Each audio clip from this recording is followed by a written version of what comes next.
আল্লাহু তাকবীর, আল্লাহু আকবার। ছাত্রদের রাস্তানা সোনার গায়ে থাকবে না, আমার চাই দিতে হবে। আমার ভাই মূল্য যেন টঙ্গীতে হামলা যেন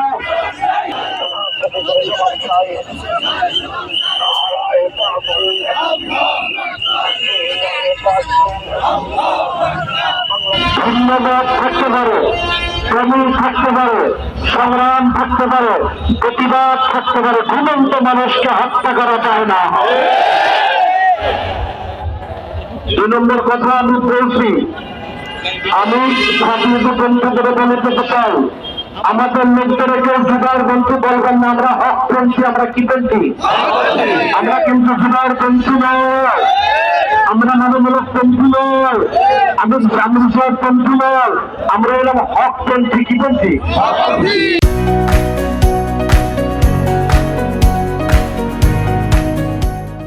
আমরা কি জুদার বন্ধু বলে উস্কানিমূলক কথা? আমরা এলাম হকপন্থী। আল্লাহ হকের পক্ষে থাকার প্রশিক্ষণ বলে আমি আমার 2 নম্বর বক্তব্য, এই সোনারগাঁওকে আমরা 5 তারিখে শান্ত রেখেছিলাম। ওলামায়ে কেরামের নেতৃত্বে সোনারগাঁওয়ের পরিবেশটাকে থানা সহ, পিওনের সহ, সহ প্রত্যেকটা নেতাকর্মী সহ শান্ত রাখার চেষ্টা করেছিলাম, সফল হয়েছিলাম।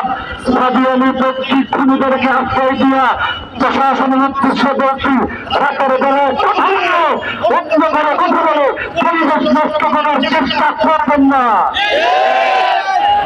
আমরা প্রধানমন্ত্রী শেখ হাসিনা 64 জন মন্ত্রী ছিল, 350 এমপি ছিল, টেকনাফ থেকে দোকানিয়া পর্যন্ত হাজার হাজার নেতা কর্মী ছিল, গুন্ডা বাহিনী ছিল, ছাত্রলীগ ছিল, ছাত্রলীগ ছিল। আমরা তাদের বিরুদ্ধে কথা বলতে ভয় পাই নাই। প্রশাসনকে বলছি, পরিবেশকে শান্ত রাখেন, পরিবেশকে ভালো রাখেন, ওলামায়ে কেরামের পরামর্শ নেন, ওলামায়ে কেরামের সঙ্গে কথা বলেন। কুসংস্কারের মহাবাদ যারা অত্যন্ত করেছিল, ওদের সঙ্গে গোপন কথা বললে পরিণাম ভালো হবে না। আপনাকে লোক থাকতে পারেন, সকলের জন্য ওলামায়ে কেরামের নেতৃত্বে তওবার দরজা খোলা। আমাদের সোনারগাঁয়ে আপনাকে প্রাপ্ত লোক থাকতে পারেন, তোমরা আমাদের প্রতিপক্ষ নয়, আমরা ওলামায়ে দেওবন্দ ব্রিটিশের প্রতিপক্ষ না, আমরা ওলামায়ে দেওবন্দ জালেম স্বৈরশাসক হাসিনার প্রতিপক্ষ। একে সীমাস মুলুঙ্গবাসের আমরা প্রতিপক্ষ হতে পারি না। আমার সোনারগাঁও যদি কিছু শ্রাপ বন্ধু থেকে থাকে, তোরা আমার ভাই, তোরা আমার বন্ধু, তোরা আমার দেশের, তোরা আমার মুসলিম পর্যন্ত ওলামায়ে কেরাম তোদের সঙ্গে কথা বলেছিলাম, বক্তব্য কথা বলেছিলাম, সবখানায় কথা বলছিলাম, ইমামতির মসজিদে কথা বলেছিলাম, ওয়াজ মাহফিলে কথা বলেছিলাম।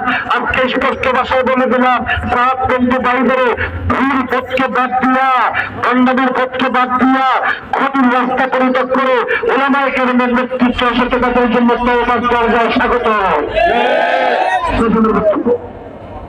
সাংবাদিক ভাইদের উদ্দেশ্যে বলছি, অনেকেই বলেন যে টঙ্গী ময়দানে 2 গ্রুপের সংঘর্ষ, তাই কথাটা বললে কলিজায় ঘাত পাই।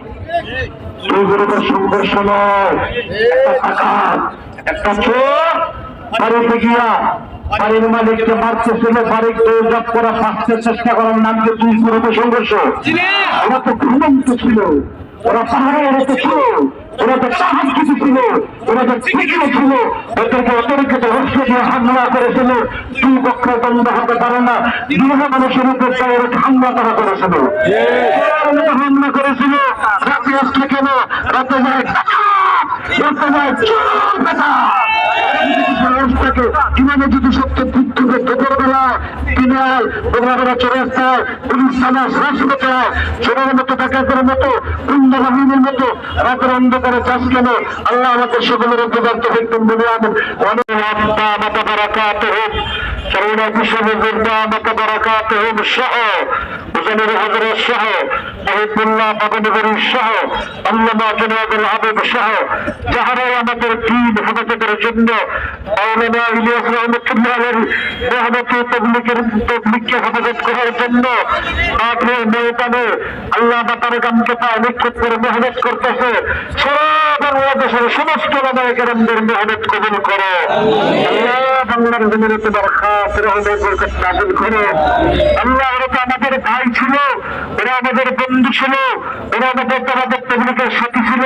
শয়তানের ধোঁকার কারণে, নফসের ধোঁকার কারণে, বিদেশি ষড়যন্ত্রের কারণে আজকে তারা পথ হারা। তারা ওলামায়ে দেওবন্দকে মানতে চায় না, তারা ওলামায়ে রব্বানিকে মানতে চায় না, পীর মাশায়েখদের মানতে চায় না, ওরা কোরআন বুঝতে চায় না, ওরা হাদিস বুঝতে চায় না। ওই সাহাবপন্থী বেলাইনে সমস্ত মানুষগুলোকে আল্লাহ তুমি হেদায়েতের ফয়সালা করে দাও। ওলামায়ে কেরামের নেতৃত্ব তুমি কবুল করো আল্লাহ।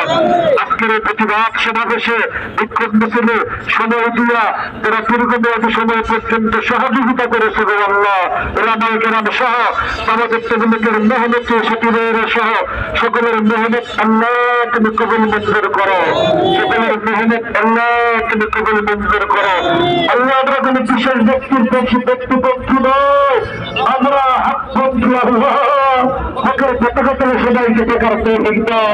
আমরা কোনো ব্যক্তিপন্থী নয়, আমরা কোরআনপন্থী, আমরা হাদিসপন্থী, আমরা ইসলামপন্থী, আমরা দ্বীনপন্থী। আল্লাহ সারা বাংলার জমিনে হককে তুমি কায়েম করে দাও, বাতিলকে মাগলুব করে দাও, হককে কায়েম করে দাও, বাতিলকে মাগলুব করে দাও।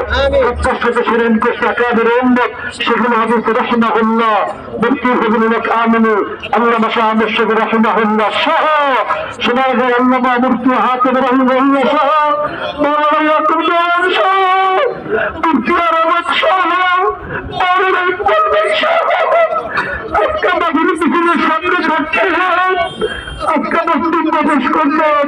এই সোনার মানুষগুলো দুনিয়াতে নয়, সারা বাংলাদেশের আকাবের ওলামায়ে কেরামের কবরকে তুমি জান্নাতের বাগান বানিয়ে দাও। আমাদের মুনাজাত তুমি কবুল করে নাও আল্লাহ। সরকারের উদ্দেশ্যে বলছি আল্লাহ, সরকারকে অন্তর্বর্তীকালীন সরকার প্রশাসনকে হকের পক্ষে, ওলামাদের পক্ষে, সত্যের পক্ষে, খুনিদের বিরুদ্ধে অবস্থান নেওয়ার তৌফিক দাও। রব্বানা তাকাব্বাল মিন্না ইন্নাকা আনতাস সামিউল আলিম। আলহামদুলিল্লাহি রাব্বিল আলামিন।